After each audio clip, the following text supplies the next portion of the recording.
Ladies and gentlemen, it is our privilege to introduce Dr. Ajith Rohana Koloni, a true mastermind. මම දත්ත හරහා මම නිර්මාණය කරපු නව දැනුම ගැන පොඩ්ඩක් කතා කරන්න. ඒකේ තිබුණ එක අදහසක්. ඒක එඩ්වඩ් ලොරන්ස් කියන විද්‍යාඥයා කියලා තිබුණේ. එයා කියලා තිබුණා ලෝකේ කිසිම දෙයක් අහම්බෙන් වෙන්නේ නැහැ.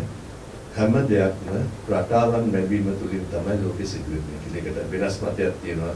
ඒක තමයි අද සම්භාවිතාවය කියන විෂය තියෙන සම්පූර්ණම යටින් තියෙන අර්ථ දෙකෙන් එකක්. කිසි පහුගිය වතාවල් වල වෙච්ච දේවල් ඊළඟට වෙන දෙයට කිසිම සම්බන්ධතාවයක් නැහැ කියලා. මට ලොරන්ස්ගේ පරීක්ෂණය ගැන ලොරන්ස්ගේ අදහස ගැන පරීක්ෂණාත්මකව බලන්න අදහසක් ආවා. මම බැලුවා ඉන්ටර්නෙට් එකේ සර්ච් කරලා ලෝකේ තියෙන අහම්බෙන් වෙන ක්‍රියාවලිය මොකක්ද?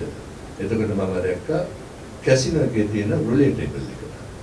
අයින්ස්ටයින් කියලා තියෙනවා මේකේ තියෙන සම්භාවිත හමුතාවය කිසි කෙනෙකුට ලෝකේ කරද්දන්න බෑ කියලා. මිනිස්සු කෝටි ගණක් මිනිස්සු සල්ලි නැති කරගන්න පහසුම මාර්ගය තමයි කැසිනෝ එකේ තියෙන රුලේට් ටේබල් එක. අයින්ස්ටයින් කියලා තියෙනවා කවදාකවත් ඒක කරන්න බෑ කියලා. ඒකින්ද මට හිතුණා අයින්ස්ටයින් බෑ කියපු දේ ලොරන්ස් කියපු දේත් එක්ක ඇත්තක්ද කියලා බලලි වෙරලා මේක ගැන පරීක්ෂණාත්මකව කරන්න. ඒකෙන්ද මම රුලේට් ටේබල්ස් වල තියෙන ඩේටා සේරම මම අධ්‍යයනය කරා වසර ගණනාවක්. වසරකට වැඩි කාලයක්. ඒක වසර ගණනාවක් නෙමෙයි. එතකොට මම තේරුම් ගත්තා අයින්ස්ටයින් කියලා තියෙන දේ ඇත්ත. මොනම විදිහකටවත් මේකේ තියෙන ඊළඟට වෙන දේ ප්‍රෙඩික්ට් කරන්න බෑ කියලා.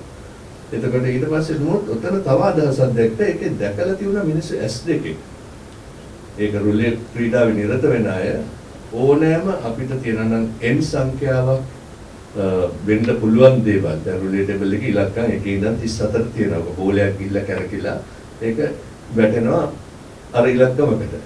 ඕක වැටෙන තැන කියන්න බෑ කියන එක අයින්ස්ටයින් කියලා තිබුණා. නමුත් ඒක එතනදී ඔක වැටෙන තැන කියන්න බෑ.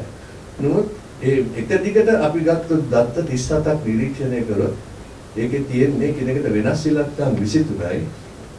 එහෙම නැත්නම් ඒකේ 14ක්ම ස්වභාව ධර්මයෙන් හංගනවා කියලා ඒගොල්ලෝ නමකුත් දාලා තියෙන එකට 3න් 1 නීතිය කියලා.